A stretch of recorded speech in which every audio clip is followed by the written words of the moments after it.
ਪਾਰ ਗ੍ਰੈਬ ਕਰਨ ਦੀ intention clear ਹੋ ਜਾਣੀ ਹੈ। ਉਹ ਸਿਰਫ ਪਾਵਰ ਨੂੰ ਵਧਾ ਰਿਹਾ ਆਪਣੀ ਨੂੰ, ਹੋਰ ਕੁਝ ਨਹੀਂ। ਉਹ ਸੀਐਮ ਤੋਂ ਪੀਐਮ ਬਣਨ ਦਾ ਸੁਪਨਾ ਦੇਖ ਰਿਹਾ अरविंद केजरीवाल। यस, हमने तो ये सोच के वोट दिया केजरीवाल को कि हाँ नशा कम हो, नशा खत्म हो जाए और एजुकेशन आ जाए। पहले तो अपने आप को कर्ज से बाहर निकालो, नशे से बाहर निकालो, नशे से बच गए। सबसे बड़ा मुद्दा तो नशा ही है। आप मान लो, आप अगर पंजाब का सर्वे कर लेते हो, आप मानो कि 70-80% बच्चे नशे आपको गली में लगाते हुए दिख जाएंगे, टीके लगा रहे हैं। उनकी नसें जाम हो गई हैं, जगह नहीं बच रही, तब भी वो टीके लगाई जा रहे हैं, अफीम खाई जा रहे हैं। चिट्टा हीरोइन होता है नशे का फॉर्म, जो टीके के फॉर्म में लेते हैं लोग। तो वो क्या है कि हर बच्चा, हर एक यूथ ना 13 साल से बाद वाला सब नशे कर रहे हैं। तो अभी जैसे रिसेंट अभी इलेक्शन जीतने के बाद पंजाब के बाद सीधा उत्तर प्रदेश वो भागे तो वो एक जगह टिक नहीं रहे ना। मतलब अपने जिनको खड़ा किया है, पिलर को खड़ा करते जा रहे हैं, उन पर वो कोई फोकस ही नहीं है उनका, किस तरह से एक लीडरशिप क्वालिटी उनको देनी है और उससे पंजाब को। और सबसे बड़ा मुद्दा आपको पता है, पंजाब को अभी कुछ भी नहीं चाहिए, रिसेंट यूथ को बचाना है सबसे पहले। मैं लुधियाना से हूँ।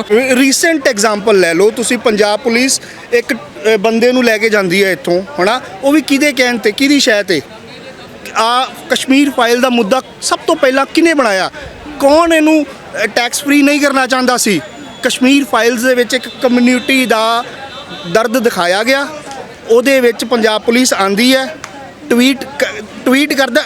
ਅਲਟੀਮੇਟਲੀ ਕੇਜਰੀਵਾਲ ਦਾ ਮੁੱਦਾ, ਕੇਜਰੀਵਾਲ ਕੋਲ ਦਿੱਲੀ ਦੀ ਪੁਲਿਸ ਨਹੀਂ ਹੈ। अल्टीमेटली ਉਹਦੇ ਕੋਲ ਪੰਜਾਬ ਪੁਲਿਸ ਉਹਦੇ ਰਾਈਟ ਹੈ। केजरीवाल मिसयूज कर रहे हैं पंजाब। यस, क्योंकि वो प्रॉपर पूरी स्टेट है, दिल्ली पूरी स्टेट नहीं है, पंजाब पूरी स्टेट है। पंजाब दी सीएम दी पावरां एक्सरसाइज मिस्टर केजरीवाल कर रहे हैं इत्थों। ऐसा कहा जा रहा है कि ये बग्गा जी ने जान से मारने की धमकी दी थी केजरीवाल जी को, अपशब्द कहे थे एक मुख्यमंत्री को। माइनॉरिटी है वो, अगर तुसी किसी नूं छेड़ोगे अपनी पार तो दिखाएगा ही, अपने वसों जों दे वसों 12 बोलेगा। उन्हें बोलता होना कि एक, तुसी मैनूं दसो कि एक आम नेता कि सीएम नूं मार सकदा है? नहीं मार सकदा। ਉਹਦੇ ਕੋਲ ਸਿਕਿਉਰਿਟੀ ਹੈ ਕਿ ਬੱਗਾ ਕੋਲ ਸਿਕਿਉਰਿਟੀ ਹੈ? ਨਹੀਂ ਮਾਰ ਸਕਦਾ। ਇਹ ਜਾਣਬੁੱਝ ਕੇ ਕ੍ਰੀਏਟ ਕੀਤੀਆਂ ਹੋਈਆਂ ਪ੍ਰੋਬਲਮਸ ਨੇ ਜੋ ਕਿ ਫਿਰ ਦੁਬਾਰਾ ਹੀ पंजाब के लोगों से पाइया जाएगियाँ। बीजेपी तो बग्गा जी के सपोर्ट में है अभी। तो अभी की जो करंट रूलिंग गवर्नमेंट है, क्या आपको लगता है वो माइनॉरिटीज़ के साथ खड़ी है? ये देखो जी, कोई भी गवर्नमेंट है, कोई भी, मैं इनकलूडिंग बीजेपी, कांग्रेस, हर एक, मैं पोलिटिकल क्लास नूं बोलदा। पोलिटिकल क्लास का इक्को मोटिव हुंदा है टू ग्रैब द पावर्स, जिवें मर्जी, चाहे माइनॉरिटी नूं दबा के, उन्होंने दबा के, पहला दबाव पवा के फिर उन्हां दियां वोटां ले लो, चाहे उन्होंने खुश करके वोटा ले लो। ये जिहड़ा भी किसी भी पार्टी का कोई भी मोटिव हुंदा ना, उनका पोलिटिकल पावर नूं ग्रैब करना, वो उही करते हैं। इस सारे इंसीडेंट्स नूं उस तरह देखा जाएगा। हुण बीजेपी नूं रिजेक्ट किया गया पंजाब च। बग्गा वाले इशू में आपको क्या लगता है, कौन रियल दोषी, कौन? पोलिटिसाइज किया जा रहा है। पोलिटिसाइज की आर्टिकल 14 राइट टू इक्वैलिटी है, थॉट ऑफ एक्सप्रैशन दे सकते हैं आर्टिकल 19 के थले। उन्हें की किसी को माड़ा कहता, ट्वीट ही किया ना कश्मीर फाइल्स से कुछ कि तुहाडे कोल साडे कोल थॉट ऑफ एक्सप्रैशन हैगा ना, उन्हें अपना थॉट ऑफ एक्सप्रैशन रखा, उन्होंने गिरफ्तार कर लिया। पिताजी कह रहे हैं कि उनके बच्चे को किडनैप किया गया है, कुछ लोग आए थे और ज़बरदस्ती घर से घसीटते हुए लेके गए। ये माइनॉरिटी है जी, वो माइनॉरिटी च बैठा है, इस करके है बस। दिल्ली दे विच जिहड़ी police the power the tussle है ना, कि जो पंजाब में अभी गवर्नमेंट है वो भी माइनॉरिटी के अगेंस्ट है आपके? ਉਹਨਾਂ ਨੂੰ ਤਾਂ ਹਲੇ ਕੰਮ ਕਰਨ ਹੀ ਨਹੀਂ ਦਿੱਤਾ ਜਾ ਰਿਹਾ। ਉਹ ਤਾਂ ਹਲੇ ਹੱਥ ਤੇ ਹੱਥ ਧਰ ਕੇ ਬੈਠੇ। ਕੋਈ ਐਮਐਲਏ ਨਹੀਂ ਕੰਮ ਕਰ ਰਿਹਾ, ਪੰਚਾਇਤਾਂ 'ਚ ਕੰਮ ਨਹੀਂ ਹੋ ਰਿਹਾ, ਕੋਈ ਡਿਵੈਲਪਮੈਂਟ ਦਾ ਕੰਮ ਨਹੀਂ ਹੋ ਰਿਹਾ। ਹਲੇ ਰੋਕਿਆ ਗਿਆ। ਇਲੈਕਸ਼ਨਸ ਦੇਖ ਰਹੇ ਨੇ ਉਹ, ਇਲੈਕਸ਼ਨਸ ਦੇਖ ਰਹੇ ਨੇ ਉਹ ਹਰਿਆਣਾ ਦੇ, ਇਲੈਕਸ਼ਨਸ ਦੇਖ ਰਹੇ ਹੋ ਹਿਮਾਚਲ ਦੇ, ਇਲੈਕਸ਼ਨਸ ਦੇਖ ਰਹੇ ਹੋ ਗੁਜਰਾਤ ਦੇ। ਤੇ ਹੁਣ ਇਹ ਦੱਸਿਆ ਜਾ ਰਿਹਾ ਕਿ ਪੰਜਾਬ 'ਚ ਜਿਸ ਤਰ੍ਹਾਂ ਸਾਡੀ ਸਰਕਾਰ ਆਈ ਹੈ, ਅਸੀਂ ਉੱਥੇ ਵੀ ਬਣਾਵਾਂਗੇ। ਅਗਰ ਉੱਥੇ ਸਰਕਾਰਾਂ ਬਣ ਗਈਆਂ ਤੇ ਫਿਰ ਇਹ ਬੰਦੇ ਦੀ ਤੁਹਾਨੂੰ ਜਿਹੜੀ ਪਾਰ ਗ੍ਰੈਬ ਕਰਨ ਦੀ ਇੰਟੈਂਸ਼ਨ ਕਲੀਅਰ ਹੋ ਜਾਣੀ ਹੈ। ਉਹ ਸਿਰਫ ਪਾਵਰ ਨੂੰ ਵਧਾ ਰਿਹਾ ਆਪਣੀ ਨੂੰ, और कुछ नहीं। वो सीएम तो पीएम बनने का सपना देख रहा है अरविंद केजरीवाल। यस, जो भी केजरीवाल अभी जो आए हैं, अभी रिसेंट पंजाब में आए, उन्होंने मतलब अभी तो कुछ स्टेप ले लिए हैं, बट अभी वो काम दिख नहीं पा रहा है हमें कि जिस तरह से अभी मतलब दिखना चाहिए था हमें। अभी वो उन्होंने 2-3 अभी वो जॉब वाला ऐलान किया जैसे, फिर उसके बाद अभी जून जुलाई से जो बिजली का भी होने वाला है वो भी मतलब ठीक है उन्होंने कर दिया, बट अभी इतना डेप्थ हुआ पड़ा है जो पंजाब पर, पहले वो मुझे नहीं समझ आ रहा वो कैसे क्लियर करेंगे।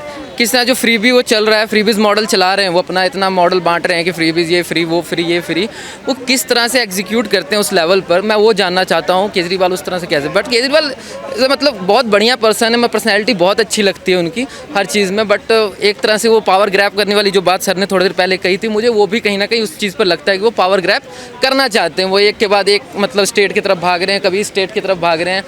तो अभी जो जैसे रिसेंट अभी इलेक्शन जीतने के बाद पंजाब के बाद सीधा उत्तर प्रदेश वो भागे तो वो एक जगह टिक नहीं रहे ना, मतलब अपने जिनको खड़ा किया है, पिलर को खड़ा करते जा रहे हैं, उन पर वो कोई फोकस ही नहीं है उनका, किस तरह से एक लीडरशिप क्वालिटी उनको देनी है और उससे पंजाब को। और सबसे बड़ा मुद्दा आपको पता है, पंजाब को अभी कुछ भी नहीं चाहिए, रिसेंट यूथ को बचाना है सबसे पहले। मैं लुधियाना से हूँ, मेरे हर 2 घर के बाहर में नशे बिकते हैं, मैं नशे से बचाना है। मेरे हर घर 2 गली के बाहर नशे बिकते हैं, उसे चिट्टा कहा जाता है जिसे हीरोइन कहते हैं। हम खुद परेशान हैं एज आप डीपली एक्सप्लेन करें। हाँ मैं डीपली एक्सप्लेन कर देता हूँ उसको ना। जैसे अब चिट्टा का क्या है कि वो 500 रुपये बिट मिल जाती है, तो आज क्या सीन होता है ये है, चिट्टा? चिट्टा हीरोइन होता है, नशे का फॉर्म जो टीके के फॉर्म में लेते हैं लोग। तो वो क्या है कि हर बच्चा, हर एक यूथ ना 13 साल से बाद वाला सब नशे कर रहे हैं, मोबाइल छीन के बेच रहे हैं, घर में कनक आ रही है वो कनक बेच के चिट्टा लगाना स्टार्ट कर रहे हैं, टीके लगा रहे हैं, दूसरों को टीके लगवा दे रहे हैं। तो इस तरह से मतलब मैं आप मान लो 100 में से 80% बच्चे वहाँ के हीरोइन लेने लग चुके हैं। वो 20% में से मान लो मैं भी यहाँ खड़ा हूँ, वो 20% में से मैं बचा हुआ हूँ अभी, वो चीज़ नहीं लगा। लुधियाना में ये सीन हो रखा है, और वो पंजाब में करीब करीब 80% यूथ लगा रही है। और 2 पंजाब से हैं? हाँ मैं लुधियाना से हूँ, प्रॉपर लुधियाना का मैं। अभी गवर्नमेंट चेंज होने के बाद इस चीज़ में कोई असर देखने को मिल रहा है, कुछ कमी देखने को मिल रही है? नहीं, अभी चिट्टे के मामले में, नशे के मामले में कोई कमी नहीं। सूखे नशे जिस तरह से सप्लाई होते थे, जो उनके बड़े बड़े माफिया वगैरह पीछे लगे हुए हैं, जिनके पास बहुत पैसा है, कमा के रख चुके हैं, वो पूरी सप्लाई कर रहे हैं दबाकर। अभी पहले की जो गवर्नमेंट थी कांग्रेस की वहाँ पे, तो क्या उनको सपोर्ट था बिल्कुल? आप ये जो माफिया कह रहे हैं, जो ड्रग डीलर के टाइम में ही तो बहुत तगड़ा सपोर्ट मिला उनको, मतलब वो इतना आसानी से उन्होंने काम किया, पुलिस का भी बहुत सपोर्ट मिला, पॉलिटिकल सपोर्ट भी मिला। हमने तो ये सोच के वोट दिया केजरीवाल को कि हाँ नशा कम हो, तो बेसिकली नशा और एजुकेशन, नशा खत्म हो जाए और एजुकेशन आ जाए तो पंजाब बहुत अच्छा डेवलप हो जाए, क्योंकि वहाँ की यूथ बहुत जल्दी चीज़ों को और ट्रेंड को ग्रैस्प करती है, चीज़ों को बहुत जल्दी हर चीज़ की ट्रेंड को लेकर। कहा था कि उड़ता पंजाब का जो टैग है वो हटाएंगे हम, वो लाइन बदल देंगे, नशा मुक्त कर देंगे। नशा मुक्त कर देंगे, हाँ वो उसी मुद्दे पे मैं बोल रहा हूँ कि नशा मुक्त कर देंगे। आते ही सर ने जैसे ही अभी ये टीचर वाला स्टेप लिया, फिर वो करप्शन वाला स्टेप लिया, ठीक है करप्शन का स्टेप मैं जोड़ सकता हूँ कि हाँ कर्जा थोड़ा सा, उससे हमारा जो ये 53,000 करोड़ का जो भी कर्जा डेट है पंजाब पर, वो थोड़ा कम हो सकता है। बट वो जो नशा के लिए वो पहला स्टेप लेना चाहिए था उनको। वो जो माफिया खड़े हैं पीछे, इतने बड़े बड़े माफिया नशे के लिए जो खड़े हुए हैं, जो इतना टीका और ऐसा सूखा नशा सप्लाई करते हैं, अफीम की इतनी सप्लाई है, घर घर में अफीम है, नाम लेके खरीदते हैं कि हम शुगर पेशेंट को यूज़ करेंगे, बट वो सब नशे कर रहे हैं, टोटल ही नशे कर रहे हैं, बड़े से बूढ़े तक चाय में डाल के चल रही है। कुछ दिन पहले देखा होगा पंजाब के जालंधर में शायद, वहाँ पे जो है खालिस्तानी झंडे फहराए गए, और वहाँ पे पटियाला में खालिस्तानी झंडे फहराए जाते हैं, नारे लगाए जाते हैं। तो ये खालिस्तान की जो मांग है, क्या आपको लगता है कि अचानक से जो पावर स्विच होने के बाद ये फिर से इसको एक पुशअप मिला है? हाँ मैं ये कह सकता हूँ कि ये जो खालिस्तान वाला जो अभी ये कांग्रेस का टाइम था, उस टाइम में कहीं ना कहीं ये चीज़ दबी हुई थी। आप देखे होंगे कभी ये मुद्दा नहीं उतना उठा, ना उठने दिया होगा शायद। तो अभी ये कुछ ऐसे जनसंघी लोग हैं कि इस चीज़ को थोड़ा बढ़ावा दे रहे हैं, खालिस्तान की मांग को, मतलब वो उसी का प्रदर्शन अभी लुधियाना में भी अकॉर्डिंग क्या है ये खालिस्तान? खालिस्तान मेरे अकॉर्डिंग तो एक पंजाब की ऐसी कम्युनिटी है जो थोड़ा सा टिपिकल और उसको क्या कहते हैं ऑर्थोडॉक्स सोच रखती है। उस चीज़ पर वो सोचती है कि खालिस्तान को एक अलग नेशन और एक अलग पार्ट बनाकर अपने वे से कुछ चलाने का सोचती है। उसमें कुछ जनसंघी लोग भी मतलब मिले हुए हैं, उस तरह की बातें करते हैं। कुछ ऐसे लोग हैं जो एकदम नई नेशन के साथ जुड़े, भारत के हिसाब से जो हमारा संविधान है उसी हिसाब से चलना चाहते हैं, अलग नहीं होना। बट जो कुछ ऐसे लोग हैं, कट्टर लोग हैं, वो ऐसा चाह रहे हैं खालिस्तान को। बट उनके भी मतलब आप परसेंटेज वाइज देखो तो 60 उसमें से 30 या 40% लोग। उनकी इस मांग के पीछे रीज़न क्या है? क्या कि उनकी कम्युनिटी को दबाया जा रहा है? ही उसका सबसे बड़ा रीज़न है। वो सोचते हैं हमारी बात नहीं होती, हमारा मुद्दा नहीं रखा जाता, हमें दबाया जाता है कहीं ना कहीं। और सिखों का मतलब जो मुकाम था पहले, जो वो सिखों का पद था, वो नहीं मिल पा रहा है उन्हें, जो वो सेपरेट चाहते हैं। आज भी वो कहीं ना कहीं आप देखोगे, ज़्यादा गांव वाले इलाकों में आप मूव करते हो तो आप उस ऑर्थोडॉक्स वाले लोगों को देखोगे उस तरह की बातें करते हैं कि हाँ हमें अलग नेशन चाहिए, हमें अलग मतलब अपना एक सेपरेट चाहिए नेशन। आपको ऐसा लगता है कि ये जो अभी करंट गवर्नमेंट है, मोदी गवर्नमेंट, इसमें माइनॉरिटीज़ जो हैं, जितने भी उनके साथ अत्याचार हो रहा है, गलत हो रहा है? अभी तो मैं कहूँगा कि मोदी गवर्नमेंट में माइनॉरिटी की बात ही नहीं हो रही है। मोदी गवर्नमेंट में माइनॉरिटी की कोई बात ही नहीं है, 2 ही बात ही हो रही है। हिंदू मुस्लिम ही होता जा रहा है, हर तरफ हिंदू मुस्लिम, हर तरफ हिंदू मुस्लिम। तो माइनॉरिटी तो सर माइनॉरिटी में ही आते हैं। माइनॉरिटी में आते हैं, कहीं ना कहीं एक मेजर पार्ट है मेजोरिटी है एक, मतलब सेकंड मेजोरिटी मान सकते हो आप। उनको माइनॉरिटी नहीं मानते मुस्लिम? नहीं, माइनॉरिटी नहीं मान सकता मैं, एक सेकंड मेजोरिटी मानता हूँ कि मतलब हिंदू कम्युनिटी के बाद जो मतलब मुस्लिम कम्युनिटी है तो हाँ वो उनकी, अब दिल्ली है चाहे पंजाब है, हर जगह मुस्लिम भरे हुए हैं, बट उन्हीं की बात हो रही है। वो जो छोटी कम्युनिटी है, सिख हैं, ईसाई हैं, उनकी बात कहीं ना कहीं नहीं हो पा रही है, वो नहीं बोल पाते, मतलब उनकी बात, उनकी मांगे, उनकी ऐसी कुछ चीज़ें वो नहीं हो पाती हैं और आपस में दो लड़वा रहे हैं। देश में अगर माइनॉरिटी शब्द का यूज होता है तो वो सिर्फ मुस्लिम्स के लिए हो रहा है, बाकी जो असली में माइनॉरिटीज कम्युनिटीज हैं जो, वो कहीं ना कहीं छुप के रह जा रही है। उनका ना कोई बात हो रहा है, ना उनके हिसाब से उनको कुछ बोला जा रहा है, ना उनको एक एम्पावरमेंट दिया जा रहा है जो उन्हें देना चाहिए कि आप भी आगे बढ़ो हर चीज़ को, मतलब लाइक मतलब एक वो कहते हैं ना इसे जुड़ाव लेकर चलना, वो चीज़ नहीं हो पा रही है। अब मुस्लिम और मतलब ये दो कौम को लड़वा कर ही उनकी बात ही नहीं हो रही, उनका कोई विचार ही नहीं रखा जा रहा, साझा ही नहीं किया जा रहा कि,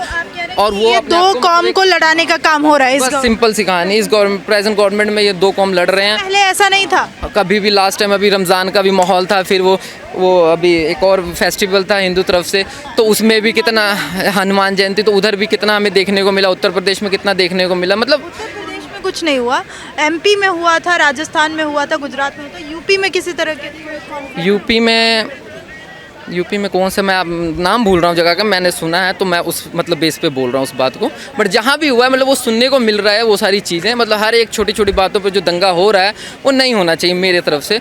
हमें एक मतलब आपको भी लग रहा है कि माइनॉरिटीज़ के साथ गलत हो रहा है इस गवर्नमेंट? हाँ बिल्कुल, आई एम डैम श्योर कि हाँ वो गलत हो रहा है, उनकी मतलब चीज़ों को दबाया जा रहा है। एक ही चीज़ पर मतलब वो मतलब ट्रोल करते, एक ही चीज़ को पॉइंट करके आप मतलब उस चीज़ को भड़काव दे देते हैं और लोग आपस में ही लड़ पड़ रहे हैं। मतलब खालिस्तान की मांग कर रहे हैं, वो सही है? मेरे हिसाब से नहीं, मुझे नहीं लगता। अब का जो प्रेजेंट सिनारियो है, हमें ये चीज़ की तो मांग हमें करनी ही नहीं चाहिए।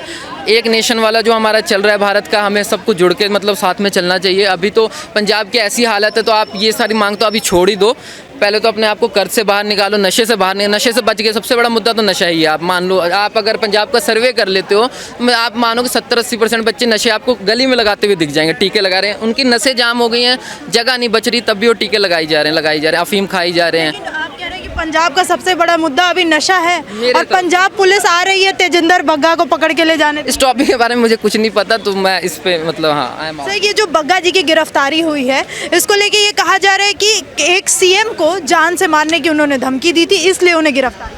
ਉਹ ਵੈਸੇ ਜਿਹੜੀ ਧਮਕੀ ਜੇ ਸੀਐਮ ਨੂੰ ਦਿੱਤੀ ਹੈ, ਸੀਐਮ ਕੋਲ ਇੰਨੀ ਸਿਕਿਉਰਿਟੀ ਹੈ, ਵੈਸੇ ਕੋਈ ਪਰਿੰਦਾ ਵੀ ਨਹੀਂ ਜਾ ਸਕਦਾ, ਉਹ ਤਾਂ ਗੱਲ ਜਾਇਜ਼ ਹੈ। आपको लग रहा है कि जो आम आदमी पार्टी है वो पंजाब पुलिस का मिसयूज कर रही है, गलत इस्तेमाल कर रही है?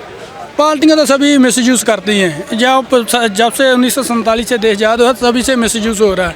आम वर्ग को, बड़े के पैसे के हाथ में कानून है, छोटा दबाया जा रहा है। आप अल्पसंख्यक समाज से आते हैं, सिख कम्युनिटी से आते हैं, आपको लगता है कि आपकी जो कम्युनिटी है उनको दबाया जा रहा है, उन पर अत्याचार हो रहा है? पहली तो कम्युनिटी आती है इंसानियत की। हमारे धर्म ने ये सिखाया कि मानसी की जात सब एक पहचाने हो। हम ना हिंदू है, ना मुसलमान, ना सिख है, ना ईसाई, इंसान बनेंगे। हम भी सेवा कर लेते हैं, कभी ना कोई देखते हैं, वो भी हिंदू है मेरा भाई, एक साथ हैं, मुसलमान साथ खा लेते हैं, दलित के साथ भी खा लेते हैं। ये ऐसा ना भ्रम फैलाया जा रहा है। अब जितना पढ़ लिख गया ना देश, उससे बेहतर है कि जो सोच वो गंदी हो गई है। अब वोट राजनीति रोजगार की नहीं की करते, हमने इतना रोजगार दिया है, उसको पता रोजगार हम दे नहीं सकते, लोग उस पर बात करेंगे। हम पंजाब से हैं आप सर, है कहाँ से? हैं? मैं भारत से हूँ। नहीं, आप पंजाब से हैं, भारत के किस स्टेट से हैं ये जानना। पहले ये बात बताइए, जब हम एक भारत से हैं, हमें कहीं भी जाए, मैं भारतीय हूँ, मैं भारत पर गर्व करता हूँ बस। भारतीय तो है आप, मैं उस बात के लिए कुछ नहीं कह रही, मैं कह रही किस स्टेट से हैं आप? ये नहीं, रीजन तो आ गया ना, मैं तो एक भारत से हूँ, मैं ये बता रहा हूँ आपको, मैं भारत से। आपने देखा था कि खालिस्तानी झंडे फहराए गए थे और नारे लग रहे थे, तो मेरा सिंपल सा आपसे ये सवाल है पहले कि खालिस्तान है क्या, हमारे दर्शकों को? खालिस्तान वर्ड कुछ बुरा वर्ड नहीं है। Khalistan mean the land of Khalsa, right? Khalistan means the land of Khalsa. Khalsa शब्द मीन्स खालिस, प्योर। जो धरती बिल्कुल प्योर लोगों की है उन्होंने खालसा किया गया, खालिस्तान किया गया। मेरे हिसाब नाल पूरा भारत खालिस्तान होना चाहिए। जदों पूरे भारत च सारे लोग वधिया हो जाएंगे, आपो अपने धर्मां दे सच्चे हो जाएंगे, बस खालिस्तान बन गया जी। वो बस कोई सैपरेटिस्ट नहीं हैगे, ये कोई वक्रे लैंड की डिमांड नहीं हैगी। ये खालिस्तान जो मूवमेंट हैगी है, ਖਾਲਿਸਤਾਨ ਦਾ ਮੀਨਸ ਸੀਗਾ ਦਾ ਲੈਂਡ ਆਫ ਖਾਲਸਾ, ਜਿੱਥੇ ਗੁਰੂ ਗੋਬਿੰਦ ਸਿੰਘ ਜੀ ਦੁਆਰਾ ਬਣਾਏ ਗਏ ਖਾਲਸਾ ਦੇ ਲੋਕ ਰਹਿਣ। ਬਸ अगर ये कहा जाता है कि जो ये खालिस्तानी लोग होते हैं इनको एक ग्रुप में डिवाइड किया गया है कि इनकी ये मांग है कि पंजाब के 2 टुकड़े हो और अलग नेशन की इनकी मांग है। There is no demand of a separate nation, कोई सैपरेट नेशन की डिमांड नहीं हैगी जी। खालिस्तान ਦਾ ਰੀਅਲ ਮੀਨਿੰਗ ਹੈ the land of Khalsa. Khalsa ਸ਼ਬਦ ਗੁਰੂ ਗੋਬਿੰਦ ਸਿੰਘ ਜੀ ਨੇ ਜਦੋਂ 5 ਪਿਆਰੇ ਸਾਜੇ ਸੀ ਉਦੋਂ ਬਣਾਇਆ ਸੀਗਾ, ਤੇ ਖਾਲਸਾ ਦਾ ਜਿਹੜਾ ਅਸਲ ਮੀਨਿੰਗ ਹੈ ਉਹ ਹੈ ਪਿਓਰ, ਤੇ ਇਹਦੇ 'ਚ ਕੋਈ ਸੈਪਰੇਟਿਸਟ ਵਾਲੀ ਗੱਲ ਨਹੀਂ ਹੈਗੀ। ਇਹ ਜਦੋਂ ਡਿਊਰਿੰਗ ਇੰਦਰਾ ਗਾਂਧੀ ਦੀ ਗਵਰਨਮੈਂਟ ਆਪਰੇਸ਼ਨ ਬਲੂ ਸਟਾਰ ਹੋਇਆ, ਇਹ ਸਾਰਾ ਜਿਹੜਾ ਮਸਲਾ ਉੱਥੋਂ ਨਿਕਲ ਕੇ ਆ ਰਿਹਾ। ਜਦੋਂ 84 'ਚ ਦਰਬਾਰ ਸਾਹਿਬ ਤੇ ਇੰਡੀਅਨ ਆਰਮੀ ਦੁਆਰਾ ਅਟੈਕ ਹੋਇਆ, ਉਦੋਂ ਇਹ ਡਿਮਾਂਡ ਨਿਕਲ ਕੇ ਆਈ ਹੈ ਕਿ ਅਗਰ ਸਿੱਖਾਂ ਦੇ ਸਭ ਤੋਂ ਪਵਿੱਤਰ ਸਥਾਨ ਤੇ ਆਰਮੀ ਟੈਂਕ ਲੈ ਕੇ ਵੜਦੀ ਹੈ, ਤੇ ਕੀ ਅਸੀਂ ਇੰਟੈਗਰਲ ਪਾਰਟ ਹੈਗੇ ਆ ਇੰਡੀਆ ਦੇ? ਕੀ ਇੰਡੀਆ ਦਾ ਆਰਮੀ ਕਿਸੇ ਹੋਰ ਹਿੰਦੂ ਜਾਂ ਕਿਸੇ ਹੋਰ ਧਰਮ ਸਥਾਨ ਤੇ ਆਰਮੀ ਲੈ ਕੇ ਜਾਏਗੀ? ਉਹ ਵੀ ਵਿਦਿਨ मतलब एक बड़े खालिस्तान एक अलग नेशन की मांग है, ये 84 से नहीं उससे पहले से ये स्टार्ट है। एक ग्रुप डिवाइडेड है जो लोग ये मांग करते हैं कि इंडिया में शामिल नहीं होना है, हमें स्वतंत्र रहना है। ਜਦੋਂ 2 ਨੇਸ਼ਨ ਥਿਊਰੀ ਚੱਲੀ ਸੀ ਨਾ ਜਿੰਨਾ ਐਂਡ ਪੰਡਿਤ ਜਵਾਹਰ ਲਾਲ ਨਹਿਰੂ ਜੀ ਦੀ, ਉਦੋਂ ਮਾਸਟਰ ਤਾਰਾ ਸਿੰਘ ਜੀ ਕੋਲ ਡਿਮਾਂਡ ਸੀਗੀ ਕਿ ਤੁਸੀਂ, ਉਹ ਵੀ ਬ੍ਰਿਟਿਸ਼ਰਸ ਦੀ, ਕਿ ਤੁਸੀਂ ਇੱਕ ਵੱਖਰਾ ਸਿੱਖ ਹੋਮਲੈਂਡ ਲੈ ਲਓ। ਤੇ ਉਦੋਂ ਪੰਡਿਤ ਜਵਾਹਰ ਲਾਲ ਨਹਿਰੂ ਜੀ ਨੇ ਮਾਸਟਰ ਤਾਰਾ ਸਿੰਘ ਜੀ ਨੂੰ ਕਿਹਾ ਸੀਗਾ ਵੀ ਤੁਸੀਂ ਇੱਕ ਆਜ਼ਾਦੀ ਦੀ ਨਿੱਘ ਮਾਣੋਗੇ ਇੰਡੀਆ 'ਚ। ਕਿੱਥੇ ਹੈ? ਕੋਈ ਆਜ਼ਾਦੀ ਦੀ ਨਿੱਘ ਨਹੀਂ ਹੈ। ਜਦੋਂ ਵੀ ਕੋਈ ਡਿਸਪਿਊਟ ਹੁੰਦਾ ਹੈ, ਫੱਟ ਕਹਿ ਦਿੱਤਾ ਜਾਂਦਾ ਤੁਸੀਂ 2% ਲੋਕ ਹੋ। ਕਿਉਂ? ਇਹ ਘੱਟ ਗਿਣਤੀ ਹੋਣ ਦਾ ਦਬਾਅ ਕਿਉਂ ਬਣਾਇਆ ਜਾਂਦਾ ਵੱਧ ਗਿਣਤੀ ਤੋਂ? इस करके मैं कहना भी कोई सेपरेटिस्ट नहीं हैगे। मतलब आप ये कहना चाह रहे हैं कि माइनॉरिटी है आप और आप लोगों को दबाया जा रहा है इंडिया? यस, ये गल बिल्कुल सच्ची है। ये जिहड़ी माइनॉरिटी कम्यूनिटी होने के नाते सिखां नूं दबाया जा रहा है। अभी भी आपको दबाया जा रहा है, आपको ऐसा फील होता है? बिल्कुल, क्योंकि एग्जांपल देके बताइए मुझे कोई ऐसा इंसिडेंट कि क्यों ऐसा आपको लगता है कि आपको अरे 84 ले लो तुसी, 84 नहीं सर, अभी 2022 चल रहा है, 2022 तो किसकी पुलिस में कितना दम? ये जो खेल चल रहा है इसको लेके आप क्या सोचते हैं? कमेंट सेक्शन में कमेंट करके बताइए और देखते रहिए पब्लिक व्यूज इंडिया।